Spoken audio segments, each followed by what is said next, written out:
Here we are, and I sound kind of muffled because of the masks. This is the hall bathroom. This is true for both bathrooms. This commode's too close to the commode, to the bathtub. This commode's too close to the bathtub. The other commode is too close to the wall. This is a little worse for wearing in here. We got a little bit of corrosion on the stopper and some decoration. And back here, looks like we had a water issue at one time. Maybe the commode's a newer model. It is GFCI protected, but what we don't have is a little GFCI sticker. And they're ugly. I get that. I peel them off. I peel them off at home. That's what we do. In another video, but we do not have door stops. Not in the other video, but in the bathrooms, we're having some wainscoting. So on the siding there. Underneath here, if you kind of look a little bit, I've taken out some cabinets. There are little round, saucers around the piping. Those are called escutcheon plate. And then see this escutcheon plate right here? There's a drain pipe. It doesn't have an escutcheon plate. You see this drain line coming right in here? See how it's kinked? That's the primary drain line for the air conditioning system. Primary drain line for the air conditioning system. It's not supposed to be kinked like that. That's why it's getting all ugly and corroded and stuff. It's supposed to be nice and smooth. You're not supposed to reduce the drain line. When you kink it like that, it's been reduced. It's just not supposed to happen.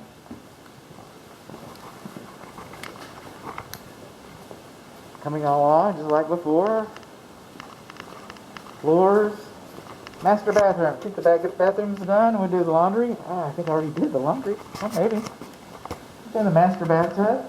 I don't know if it's supported or not. It's got these nice little cracks running along here. Why they've got cracks in the middle of the bathtub?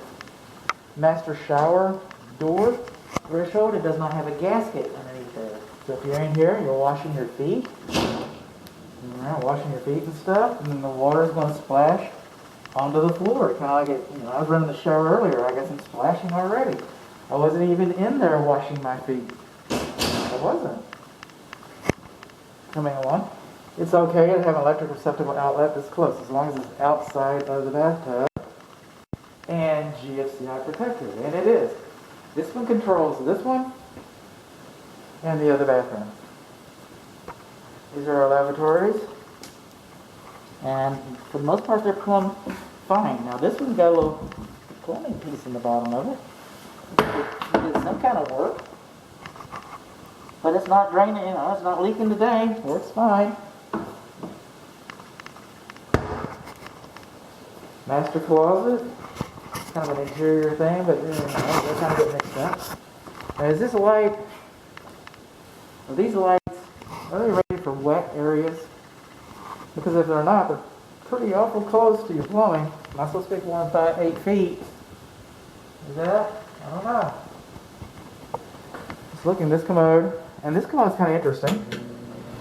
Oh, by the way, these bathroom vents, they vent directly into the attic. These bathroom fans, they vent directly into the attic. He's too close. But this guy right here, you kind of have to hold down. Some of them you just push the handle and they run away from you. That one, no, you got to hold him down a little bit. Are you closing?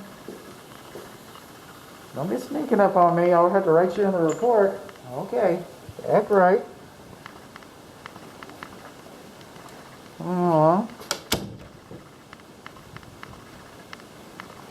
Moving along, we've already talked about the laundry, I'm sorry.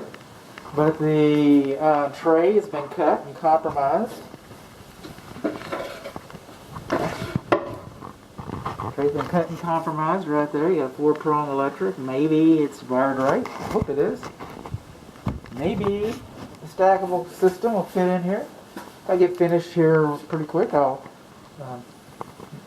see if I can provide some measurements. It's kind of nice to know if your laundry, judging by the holes, it looks like something fit here one time. I don't know, we're missing our electric receptacle outlet cover plate. Coming on along, we've been here. It makes ice. Your range. Okay, it has an anti-tip device, but the receptacle behind it and the wall behind it, I got a still image of that. The receptacle on the wall behind it is loose from the wall. And then you know, depending on the manufacturer, it's UL listed. But depending on the manufacturer, they have different height qualifications, if you will. But code says that this corner shouldn't be any closer to this flat part than 24 inches. You're not even required to have a vent fan, but if you've got one, that's what code says. And the code also says the manufacturer's listed installation instructions supersede code. If I had instructions, I know I'd be able to tell you. I said, you know what? It's fine. Manufacturer says that this corner shouldn't be any closer to this than 35 inches. And that might be the case. And we're missing a receptacle outlet cover up there too.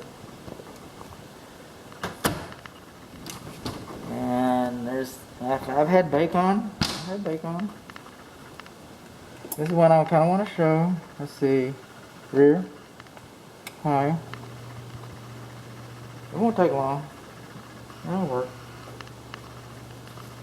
I don't know if the camera's even picking this up. Let's see that little mark right there. The others don't have that. I think it's grease. I don't think it's a crack. No, I don't know. I'm showing it to you. Now, when they remodeled this kitchen, when they built the house for that matter, they came in and, you know, behind the gypsum board, okay, you have studs. And they knew that the gypsum board would come in. And so they built it out so that when you put your receptacle outlets and stuff, your switches, your switch plates, they built that out. They all fit nice and flush. But then we came in, we put this herringbone splashback back here. It looks really nice. It's really nice. Just making sure that everything on. This herringbone splashback and it sticks it out a little bit. So what happened? This would come over. Hey! Over here, look. See how far it sticks out? We lost our fire blocking. We lost our fire blocking right there. And it's loose because they can't tighten it, because then it'll go behind the plate, behind this plate right here. They sell these things called extenders. Some people call them goof rings. Call it what you will, but they sell these things. And they stick out and it saves your fire blocking. And they cost about $2 a piece. $2, $4, $6, $8. That's probably double for that one since it's a triple. $9, $10. You know, for less than $20, you know, you can do it right. Just saying. You'd never know that if I hadn't taken that off and shut. Yeah, I know where they had them. This is the dishwasher. This is the garbage disposal. And this right here, this is called a foul line. F-O-U-L. Foul line. That's where all the cooties hide. And the germs and the bacterium and the viruses. Now people say, oh, you just put some bleach underneath there. I guess. You can just put some bleach underneath there. I will say this. I've never had a client call me back and say, hey, bud, we got that foul line taken care of. I mean, I would never dissuade my client from seeking perfection, but I have not yet to get that phone call either. I don't know if that's the hill you'd want to die on. Just saying. Coming on along here, we got a 1/2 horsepower garbage disposal. See this hose up? It's supposed to have a nice big anti-siphon loop on it. The dishwasher does not have an anti-siphon loop. And we're missing some more of those darn discussion plates. We don't have the discussion plates over there, and we don't have a cover plate for that receptacle. We don't have a cover plate for the receptacle over the microwave either. We do not have a anti-siphon loop. That'll be in the report. And again, kind of like this is the second time I kind of get, nostalgic or bittersweet abandonment issues towards the end. So this is not GFCI protected. I just like to say thank you very much. Thank you again for your trust. That's not GFCI protected, that receptacle outlet. That's the only one on this side. This GFCI doesn't work. He doesn't trip electrically nor mechanically. Kind of like the swimming pool receptacle outlet. Swimming pool light. It just doesn't work. Come on. Doesn't work. That's your 1/2 horsepower garbage disposal right there. So, I'm reiterating, but I'm going to see when I run out of battery. I'm just kind of curious now. I'm past the abandonment issues, now I'm in the morbid curiosity, but we don't have much in the way of insulation right up there. You just don't.